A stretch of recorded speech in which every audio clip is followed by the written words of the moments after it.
This is the Neurosurgery Podcast.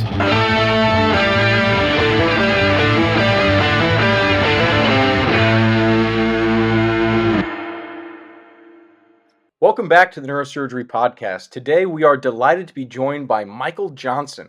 Michael is an attorney specializing in physician contracts, and what better expert to have on the show to talk to everybody finishing residency, finishing fellowships. At this time of year, it's May.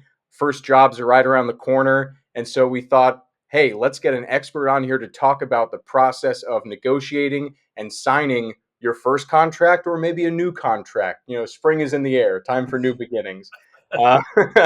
So Michael's practice, he's based out of Milwaukee, but on a national level, he and his partners can evaluate contracts, give advice about that.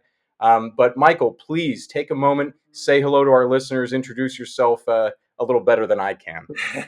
I'm Michael Johnson. I'm a lawyer. And like you said, we help individual physicians as they evaluate and negotiate their deals, all specialties and across the country. Frankly, y'all don't have enough representation on this side, okay?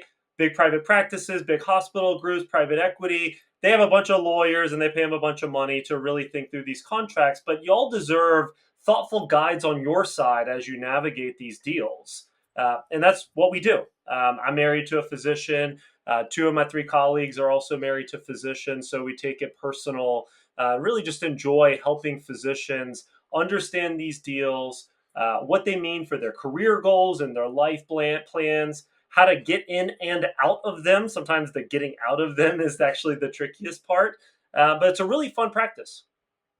Phenomenal. And you know, maybe you just answered my question, but I read a little bit of your bio, your background on the practice website. We'll link to this for our listeners, of course. But in addition to your semi-pro, very high-level tennis career, which we could see the rackets behind you, it said, why did you found this practice? And you wrote, passion for physicians. They're underrepresented, undertrained, and maybe the answer is just you're married to a physician. But I wanted to ask what sparked this particular interest for you in gearing your whole practice down this road of helping us with our contracts. Yeah, so it really started with my wife's first deals. We started looking at little moonlighting gigs while she was in residency. She's outpatient adult psychiatry. And we started looking at her first post-employment opportunities. And these things were wild. Okay. These contracts, when you come from another area of the law and you look at physician contracts, they just jump out as really odd, like very aggressive on the employer side. And I was really blown away. This was back 2017, 2018, quite a little bit ago now.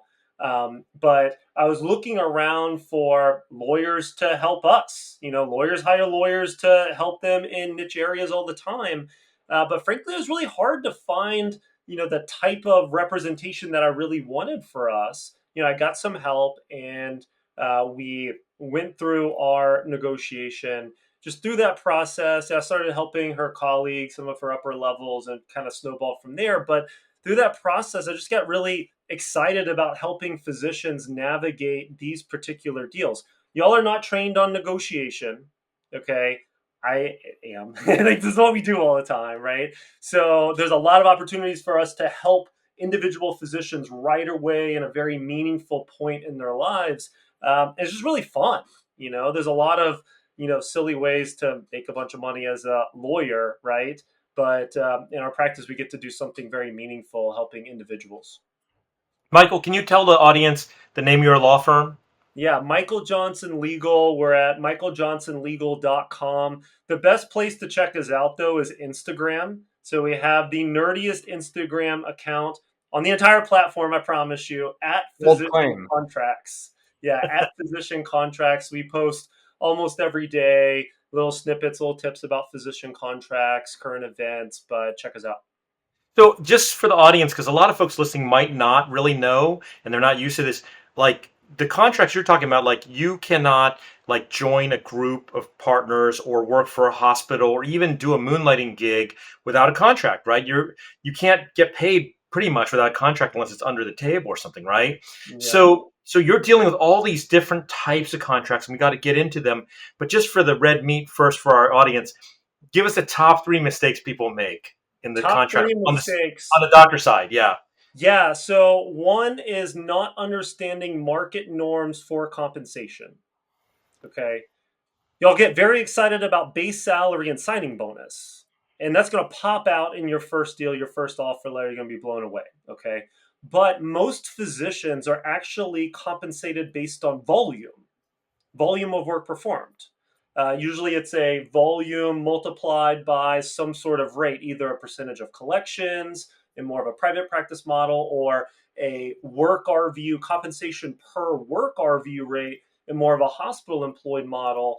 And in the firm, we see like folks come to us with two offers and they look about the same in base salary, but the volume, the compensation per volume rates can vary wildly. And there is room to move on these, especially if you're a neurosurgeon. Okay. So, not understanding market norms, we bring in compensation data to help make sure that this makes sense long term. Okay.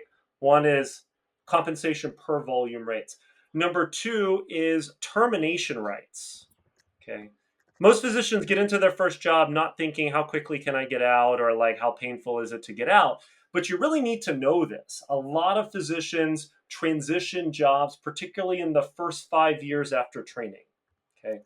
Really hard to just immediately get it right and find your dream job right out of training. You need to understand what are the rules around termination. I've seen it in a neurosurgeon contract actually. Some contracts will say that the physician literally can't leave for the first 1 to 3 years, like has no legal right to terminate. Okay, this is maybe Wow. like 10 to 15% of contracts, but when it's in there, it's pretty painful, right? Like I want you all to have the legal right to leave your employment, but some contracts, actually don't have that as something we want to negotiate in, the right to terminate without cause. Okay, so that's number two. Number three is discounting the impact of non-competes. Okay, we still have non-competes. There's been federal efforts to remove non-competes as being enforceable, but those efforts are failing, frankly. Okay, it's tied up in courts and that's dead. So it's going to be left to each individual state. And there's still a lot of states that allow physician non-competes, and these can be very rough. And um, you, there are ways to beat them out in court, but you don't really want to rely on that. Okay, it's very expensive, takes a lot of time, a lot of money. I might sound like a lot of fun here, okay? But like if we're litigating something for like a year, it might not always be this fun. So, and a lot of times, employers of physicians don't want to hire a physician when doing so would violate an existing non compete. Hmm. So some physicians go in and say, "Hey, I've heard you can beat these things. Like I'll YOLO and take my chances." Don't do that. Take your non-compete very seriously. Pull it up on a map. Usually it's like radius miles in some amount of time where you can't work. Okay. Pull it up on a map before you sign. There's about 50 different ways. We could spend a whole podcast and a half talking about all the different stories about negotiating non-competes alone. All right. There's a lot of options, but assume that that restriction is enforceable and either make a plan to negotiate it, comply with it, or find a new contract. So I'd say those are the three big things that I see the most. Got it. You are not the first attorney we've had on the show. We've had my brother a couple times, who, as I told you, is also a Michael Jr. and an attorney. Very different kind of practice. We've had Jeff Siegel, who is formerly a neurosurgeon who's now turned attorney, and he represents physicians exclusively. He's been on a couple times, and I guess mostly talking with Jeff because he has a foot in both worlds. We've talked about the different ways that lawyers and doctors think, and usually we talk about the distinctions and how our minds work in different ways. We hone in on different facts and ideas, but it sounds like there's some parity here in that, in what you're describing, as we would say, prevention is better than cure. And I'm sure your wife would understand that, especially in psychiatry. And so you'd much rather negotiate a good contract out of the gate than have to take something to court and fight about it. I was interested, though, in how you were discussing these different practice settings. And I'm sure we're going to get into this very soon, because the three big categories, I would say, for neurosurgeons and people listening are going to be an academic practice, which is a type of employed practice, and hospital employed practice, which is rapidly becoming the most common setting for Yep. neurosurgeons in this country, and then a true private practice. And for the residents listening, especially the more junior people in medical school, at least in my experience, since coming to medical school, starting residency, we say private practice, and usually we're not talking about private practice. No. We're talking about employed people, or we'll say community now, but it's still very common for trainees to say, oh, private practice, but they mean a hospital employed surgeon, just not at an academic center. So maybe we can transition to talking about these different categories of practice setting and contract types, but to lay it out, what's the most common practice setting when someone comes to you to look at a contract? I'm going to guess it's not academic. Yeah, so we negotiate a lot of academic deals. Yeah. There's this misconception that academics are not negotiable. It's all standard. That's nonsense. Okay, so we've gotten changes in academic deals on clinical versus academic allocation of time. Okay. So sometimes it's set up as like 80-20 or 70-30 as like a percentage of your time for clinical versus research, publication, scholarship, all that kind of stuff. But we've negotiated those percentages successfully. We've also worked on the volume expectations tied to your clinical work. So some academic positions will say, sure, we'll make you 70% clinical and 30% academic. We're going to give you a bunch of time for academic time, but we still want you to do 100% of volume, just do it in 70% of time. And that's not fun. Okay. So those are a couple of key points in academics, but a lot of our clients are coming in and considering, okay, am I going to work for a large hospital system or a large private equity backed platform? That's kind of one category, in my opinion. Okay. Yeah. And then another category is an independent physician owned private practice that is going to offer you ownership at some time point in the future. There's an expectation of like a pre-owner track. Okay. We evaluate those very differently. Okay. If you're in the hospital employed, private equity employed, or even like a private practice that is not offering you ownership employed, then you're primarily trading your clinical volume for compensation long term. Okay. That's what you're Right. doing. Right.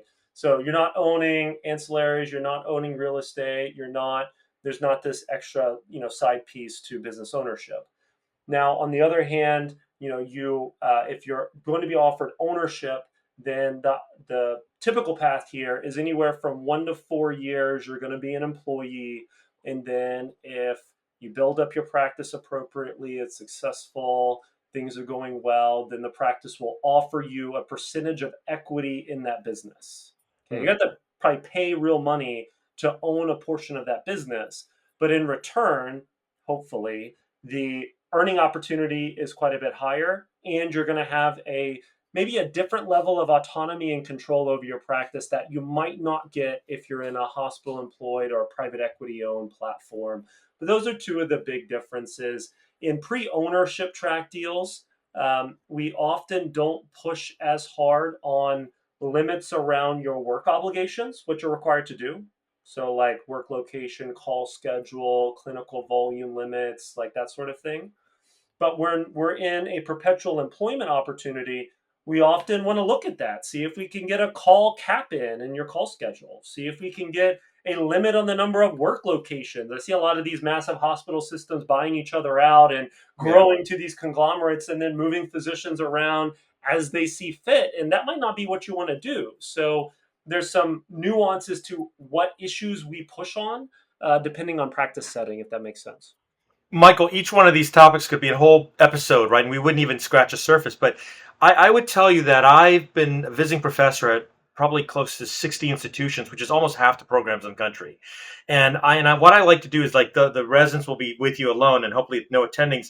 And they're like, we want to show you cases. I'm like, I don't want to see your fucking cases, right? I want to let's talk about like how you're going to get a job. And sorry about the profanity. Let's do a role play. And I'll role play like I'll be the CMO or CEO and they'll be the applicant or vice versa. And I'm always shocked by what they don't know. And then I always tell them this, and I want you to prove me wrong. I say, the worst advice ever is get a lawyer to look at the contract, because all they're going to do is they're going to look at it, they're going to scrutinize it, they're going to say, well, I need to find something or I'm not worth anything. They're going to put a bunch of red marks on it, send it to the hospital sends it back, no, this is boilerplate, you can't do that, otherwise you're like special, right? And so they're just going to take your money. But tell me why I'm wrong about this, because I have a sense that I actually am wrong about it, but I just like to say that to get people's attention. Well, I'll tell you this. The last 3 neurosurgeon contracts that I personally worked on all in this year, the employer made changes, meaningful changes, based on our negotiation requests. Okay. So I'm sorry. So you're actually negotiating. You're not just giving the contract back. You're saying, let us call the hospital for you. So we'll do it strategically. Okay. So the standard advice here, the standing advice here in the firm is that the first round of negotiation requests, often we like to flow that through the physician. Okay. The physician is the one with the relationship, and employers kind of don't really care what I think. They care what the physician thinks. So a big part of our service is help coaching up physicians on what are the key issues that you're about to engage in, like what are the key points, so that they're prepared for these conversations both now and in the future. Okay. Negotiating your contract is just the first step. Like if you're going to be employed in a big hospital system, you're going to have issues arise down the line. The system is probably going to want to change some aspect of what you're required to do. So being prepared for that discussion via a thoughtful contract negotiation is a really good first step, especially for neurosurgeons. Y'all are pretty valuable, okay? Like it's a little bit different in many ways for y'all. But that's our standing advice. Now, if we get into like a very nuanced legal issue, then I hop on the phone with the counsel for the hospital all the time and we figure out what they can and can't do. Okay, so it really just depends.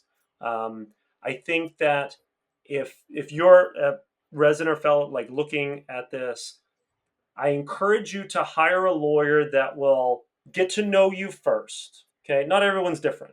Okay, JP, what you want might be different than what Mike wants. All right, priorities could be different. Get to know the individual, thoroughly, thoughtfully evaluate the contract, create a very targeted set of requests based on their individual desires. I can't send over a contract that has a million red lines, looks like someone bled on the page. Okay, they're going to throw up and they're not going to take kindly to that. But if we cherry pick a handful of key points that we want to get in, then yeah, I see big systems, I see private practices, I even see academic centers looking at those thoughtfully and saying, hey, here are 4 requests, okay, and they are within market norms, they're not out of left field. You know, what can we do? We really want this this candidate, okay. So if the lawyer helps you evaluate and negotiate all the way until you sign or walk away, that is the key. If you hire a lawyer and say, hey, like, look at this for an hour and talk to me for 30 minutes and tell me I'm okay, that's not going to work. Like, that is not enough to really represent you properly in this space. So, you know, that's what we do in the firm. We help folks until from whenever they contact us, usually during the interview process, until they sign or walk away. We do this for a flat fee.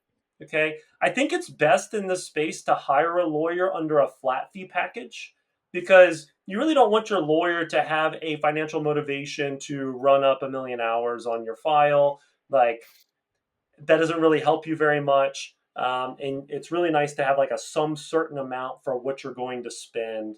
You know, if you're going to get a real lawyer in the space to help you do all of that, you're probably in the $1,000 to $2,000 range. Okay. If you're looking at a couple deals, it might be a little bit more than that. But look, that's a really good investment for someone who's going to really help you all the way through. Yeah, you know, first of all, every time you say the firm, I'm thinking of the movie The Firm. Love that And we did a short, of course you do. We did a short series on movies, and it's now occurring to me, Dr. Wang, mental note, we have to talk about The Firm. That's a very neurosurgical movie. Gene Hackman at his best. But I hope that your firm is nothing like The Firm. Otherwise, we're advertising for some evil people here. It is not. I Yeah. remember that scene where like the guy is like sitting in the middle of the field and like the water sprinkler is going, and he's like drinking a cocktail, and just casually said, hey, like, send us the bill for your law school debts. We'll just pay those. We don't think you need to Yep, have those anymore. I was like, I wish that was around when I was an that's right. associate at a law firm. Like, I could have benefited from that. But Yeah, the firm thinks you shouldn't be burdened with those, right? yeah, that's the Yeah, exact line. yep, Good that's work. right. Yeah, it's been a Yeah, minute, so but yeah. we'll take it on faith that you're the Tom Cruise in the firm. But it is interesting though because obviously you're talking to a bunch of neurosurgeons here, some orthopedic surgeons, but we're surgeons, and so just like we talked about the private practice versus the employed versus the specifically academic practice, there's a lot of different kinds of doctors out there. Yeah. And our contracts, even, setting aside practice setting, the contract for a surgeon who needs equipment and OR time is very different than the contract for a psychiatrist or a family medicine doctor or an ER doctor. Does your group have any kind of physician specialty focus, or how difficult is that actually to bring expertise to the table? Because, like you talked about, when you're negotiating for and focusing in on key things that you can actually get changed and achieve that are meaningful for your clients, how much homework is there for you to figure out what is meaningful for this client versus that? Yeah, no, really good point. So having reps within that particular specialty is super helpful. Okay, super helpful. In the firm, we've had, I don't know, a couple few thousand reps in physician contracts over the last several years. Now, So, I'm sorry. Real quick. Are you saying reps like experience repetitions or reps like representatives? Because when we say so reps, that's a person. representations within that specialty. Okay, So, so uh, experience. Yeah. I've worked on three that I can remember this year in neurosurgery. There's not a million of y'all, okay, Yeah. but having reps and understanding what are the key issues within the specialty makes sense. If we looked at the same contract and one was for a neurosurgeon, another one for a psychiatry, like we would approach it completely different. One, that's not as uncommon as you might think. By the way, a lot of these hospital systems are pretty lazy, and a lot of their core issues are like written very similarly despite differences in specialty. And then they'll have like a separate exhibit attachment addendum that might have some specialty specific issues that then we kind of comb through. But for example, understanding non-competes. So if you're a neurosurgeon, you're almost certainly going to have a massive non-compete. Okay. Yeah. Like that is very, very common. So if someone says, hey, don't ever sign a non compete, like y'all might not get a job if you do that. Okay. We got to be a bit realistic in the current market to say, okay, this is probably something that's going to be required. All right. We also want to look at, like, for example, in neurosurgery, what is the geographic restriction? And is there even anything within that bubble that you would take? If you go into smaller markets, there might only be one hospital with the ability to supply neurosurgery. So, negotiating the non compete when there is no other competitive offers within the geographic bubble doesn't make any sense, So don't touch it, leave it alone. There's a lot of nuances here. In the firm, we have not yet like subspecialized into each lawyer kind of having their own specialty. That's something that we're talking about over the next couple of years, which is fun, by the way. I started off in psychiatry, so I've probably represented at least 100 to 200 psychiatrists alone. So it gets fun when you dive into a subspecialty. But yeah. Can I ask you? So in the we're at that cycle where people are just starting to think about jobs now, and hopefully everybody's gotten their job for next year. Um, what are the things a person can do to prepare to be more attractive? You come in sort of at the 11th hour, and you're thinking, "Wow, I wish you'd just done this to prepare instead." What kind of things can a neurosurgeon in particular do for their, let's say, first job, right? First job, or maybe as a follow on, even after first job. What makes them more attractive, or give them a more forceful negotiating position, maybe? Sure. So, like the resume stuff and the recommendations from your training program, like, that's one thing. But when we're looking at like the contract piece, okay, I recommend physicians start 18 to 9 months out. Okay. If you're starting off 3 or 6 months out, then your employer might think, you know what, they might not have another opportunity in their hands. They kind of need a job at this arbitrary deadline when you finish training. So it really helps to be 18 to 9 months out. Everyone in the firm that's married to a physician has started more than 18 months out for their own spouse. Okay. So that's a really good place to start. I'd recommend getting a compensation consult, either in the firm or someone else that knows what they're doing in this space. Okay. But understanding the market norms within your specialty and practice setting and geographic region. So we have data, we have access to data that speaks to differences in Montana versus, an attractive place, San Diego, Austin, Fort Lauderdale, something like that. Okay. So understanding what you should expect from a comp standpoint so that you're not walking in and asking or expecting something that's off the wall. Doing that during your interview process or as you start your interview process is a really good place to start. Often in the firm, the first time that we talk to physicians are even a month to 3 months before they actually have a contract in hand. They're in that interview process and they're getting prepared for the next steps. Okay. During your interview process, the majority of your conversations are about clinical fit, from what I can see. Okay. Where are you going to be required to work?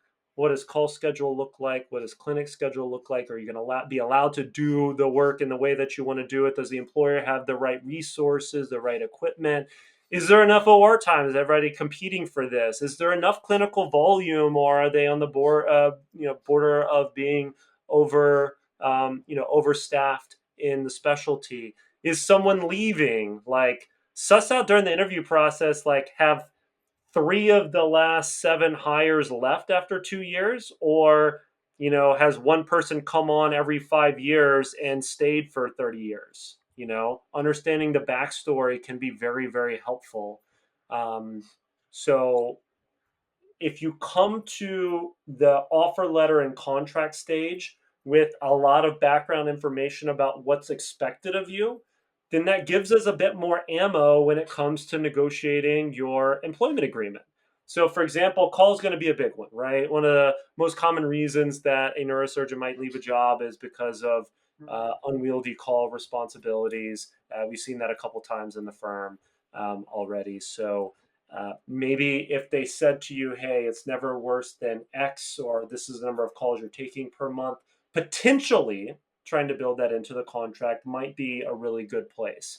A big contract negotiation kind of strategy piece here is taking whatever was promised to you during the interview process that made you really excited about the gig, and then comparing it to what is actually promised in the contract. A lot of times those things are not promised in the contract, or they're just stated in a completely different way. And we might want to clarify that piece. That's often where we get some of our best work obligation clarifications, contract changes. I'd say this too. A lot of employers might ask you, like, hey, what is your salary expectations? And are you prepared to answer that? It's a really good question, right? Like, you don't really know. So I encourage you again to get a comp consult before you get asked that question during the interview process, so you have a general idea of what to expect. Okay. I typically recommend you try to tactfully not make the first move here. I really like employers to make the first move on base salary and, like, if you're thinking about hospital employed positions, for example, base salary and compensation per work RVU rates. Okay. That compensation per work RVU rate and or call pay is going to be maybe the biggest heavy lifting in your total comp package, maybe even much more than base salary. So understanding that piece and being prepared for that discussion if it arises can be very helpful. If you throw out a number that's way too low, look, we can try to fix this on the back end. But a lot of employers will say, cool, I'll give you exactly what you asked. That's way lower than what we were going to offer you. So, we'll just give you that. That's a couple tips. Got it. Boy, we're running out of time. We got to wrap it up. I would love to pull that thread and talk about negotiation tactics. Maybe we can have you back sometime Love to. in the near future if you have time to talk specifically about negotiation, especially that's interesting to me to let them anchor the number. But I guess if you don't know the regional normal number, like you said, if you throw out something low, then they're going to make you feel good by just saying yes. So letting them make the first move. Real quick on that, you have three main anchors, okay, Yeah. from the physician side. You've got data. So a lot of employers are looking at MGMA data. Academic centers might be looking at other academic specific data sets, but they look at MGMA or Sullivan-Cotter data, so you should understand what MGMA says as well. Okay. So understanding if the market average in that specialty, in that geographic region for that type of role is $102.37, you need to know that. Okay. Yeah. So that is a good anchor. Number two is local competing offers or whatever other competing offers you have. So if you have more than one offer on the table, then that can help you anchor to a better number. If you have one job that offers more comp, but another job that's maybe a better clinical fit for you, then you can tactfully, okay, use some of that as an anchor. And then the third, which is the weakest one, is I feel like you should pay me X. Yeah. That gets really difficult, right? So, like, if you don't have one of the other two, like, okay, Yeah. well, why do you want that number, right? So, I like to bring in the data piece. Negotiating with a non-round number in physician comp can be very powerful, okay? If you ask for $105.27 because that is the X percentile of MGMA for that specialty in that geographic region based on that volume expectation, that can be really hard to argue with from the employer side, right? And then other competing offers is really, really good. But anyway, sorry, I don't want to run over. No. I can nerd out about this all day because then we bring in the psychology of it. So we'll call. You know what? If this was Contracts 101, then this will be the little plug and an implicit promise to have you back and talk about the art of negotiation for physicians Love in the to. business realm. Okay. But for now, Michael Johnson, thank you so much for coming on the show. MichaelJohnsonLegal.com. We'll link all this in the show notes. There's a great blog there. You were recently on the Off Call podcast, which is a phenomenal podcast for physicians. Yes. We'll link to that conversation as well. And certainly your Instagram, Physician Contracts, the nerdiest Instagram on the internet, or so I hear. But until next time for the Art of Negotiations, Michael, thanks so much for coming on the Neurosurgery Podcast. Appreciate y'all. Thank you so much.